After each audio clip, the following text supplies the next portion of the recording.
Hello, this is Gresnick, and welcome back to another reaction video. Today we'll be reacting to Film Theory, How to Survive Squid Game Season 3. They've done one of these for every season, so I knew that this video was going to come out soon. As always, like and subscribe to the Game Theorist, and myself, and let's get into this. Squid Game Season 3 is finally here, and the last of the games have been revealed, so let me tell you the best way to survive them. Alright, let's do this again.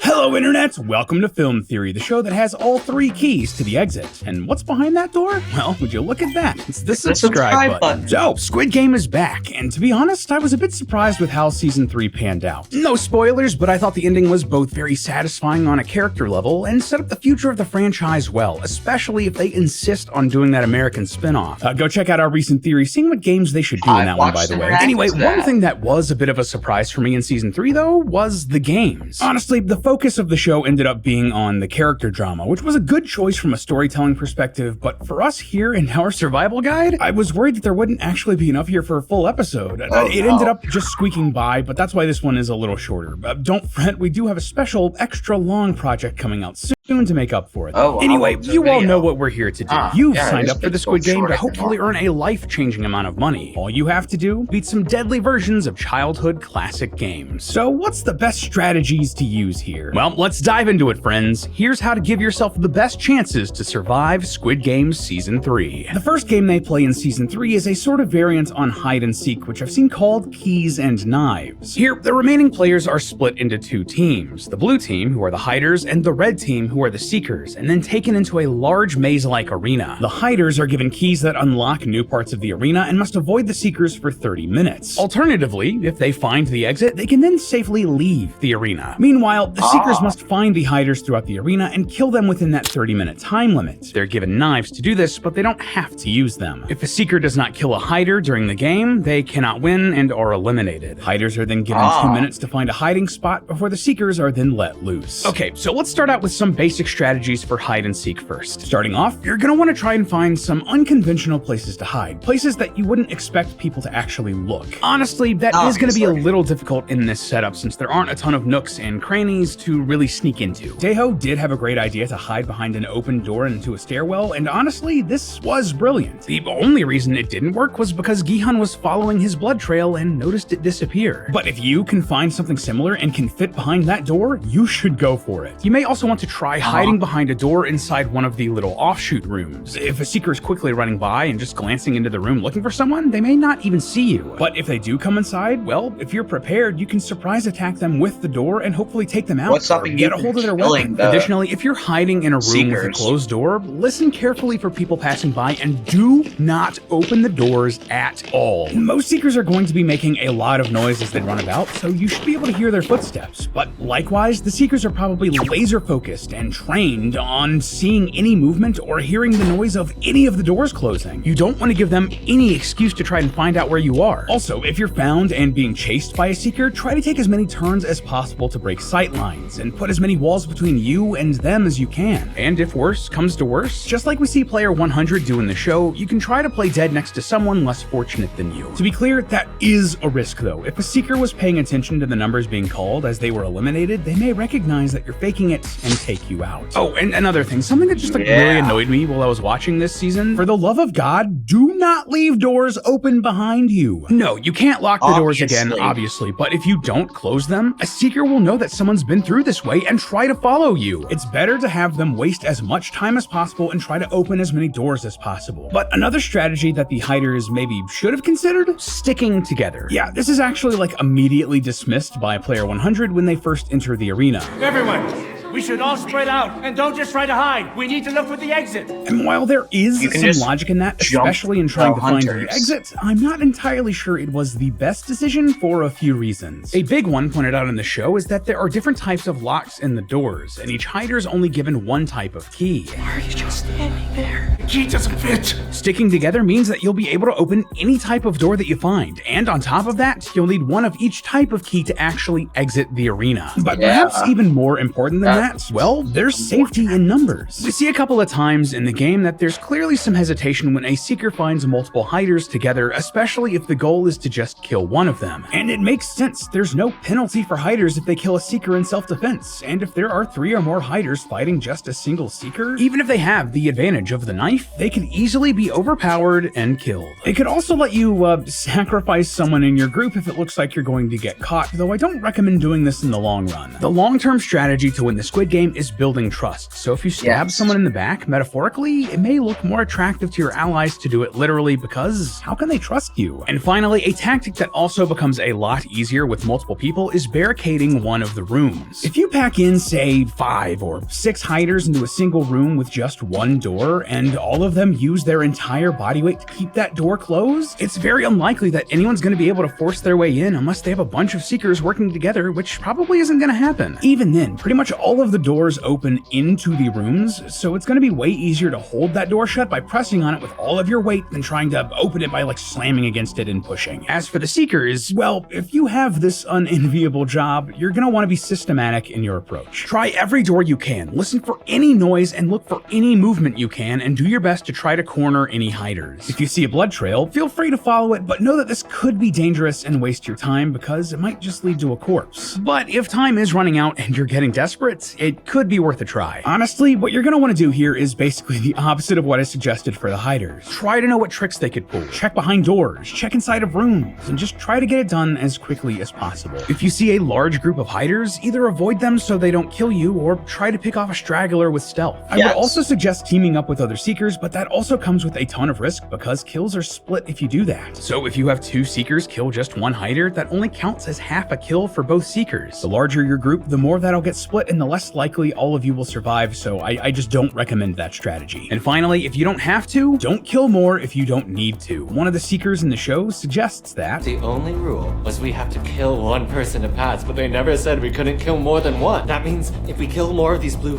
there won't be enough of them left for all of the red ones to murder. Basically, he wants to inflate their winnings because the prize money goes up by 2 for every hider killed by a seeker who has already won. I get the logic here. The long-term strategy is eliminating the competition for future games, but the big flaw here is that you don't know what that future game is going to be. So this is a massive risk that could get you a ton of enemies on top of just being morally reprehensible. I just don't recommend doing it. Alright, with hide and seek out of the way, next up we got jump rope, but this isn't the schoolyard version of the game. No, instead of a thin little string you have to jump over, it's a massive, solid pipe being swung by 2 robots. And you have to cross a bridge while jumping over the rope or else fall into a pit hundreds of feet deep. And worst of all, you only have 20 minutes to do this. Now, I'm gonna be honest here, loyal theorists, the strategy here is very, very simple. There just isn't a big secret. This is a game of rhythm, and you absolutely can take some time to practice. Yes, the rope will start swinging faster and faster as time ticks down, as we see in the show, but you can take a couple of minutes to get into the rhythm with the jumps that you'll need. Once you have that down, take your time and cross the bridge. Only take a couple of steps forward with each revolution and give yourself plenty of time to prepare to jump. Yeah, if you try to run quickly across the bridge, there's a good chance that you're gonna mess up your rhythm or lose balance after a jump, so just don't do that. Oh, and speaking of, you'll want to be staying on both legs instead of crawling like we see the first player do in the show. Basically, the least amount of time, energy, and movement you can exert while jumping over the rope, the better. And on top of that, there's also a gap in the middle of the bridge that's gonna prevent you from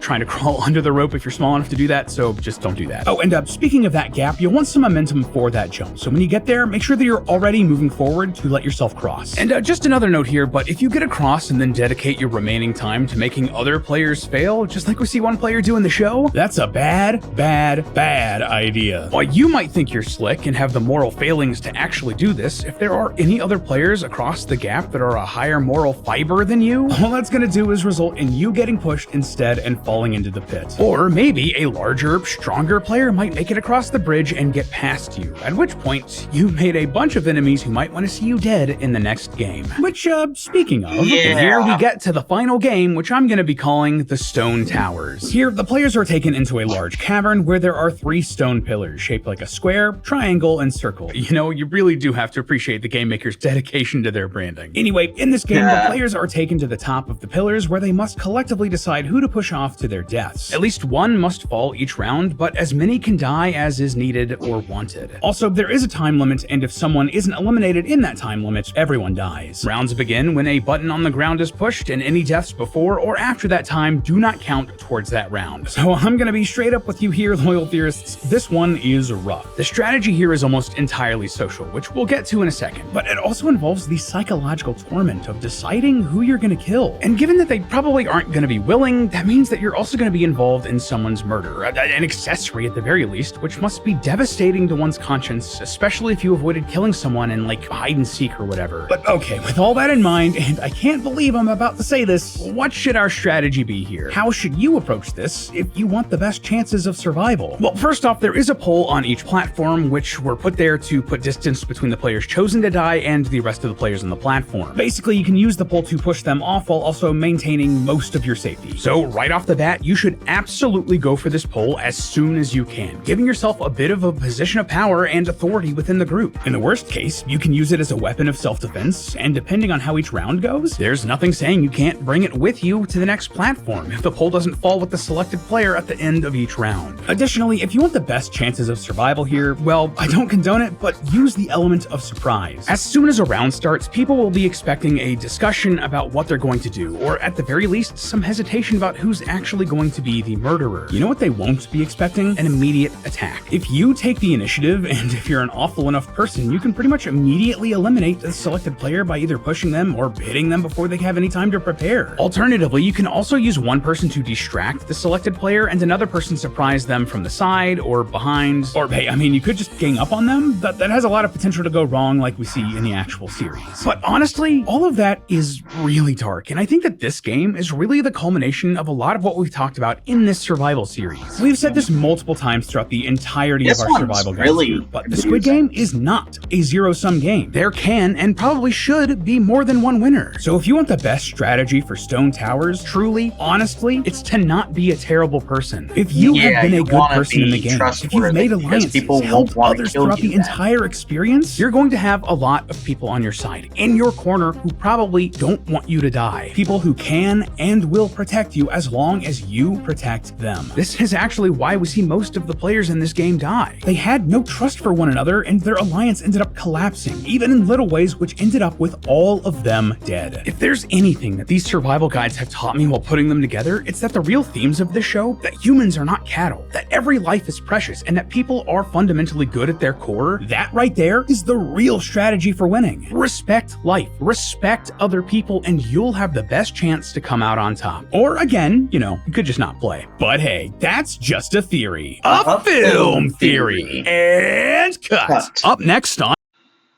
Okay. Just like the last two of these very interesting games, actually. Those ones do actually require a good bit of strategy. Well, good video. As always, like and subscribe to The Film Theorist and myself, and I'll see you next time. Goodbye.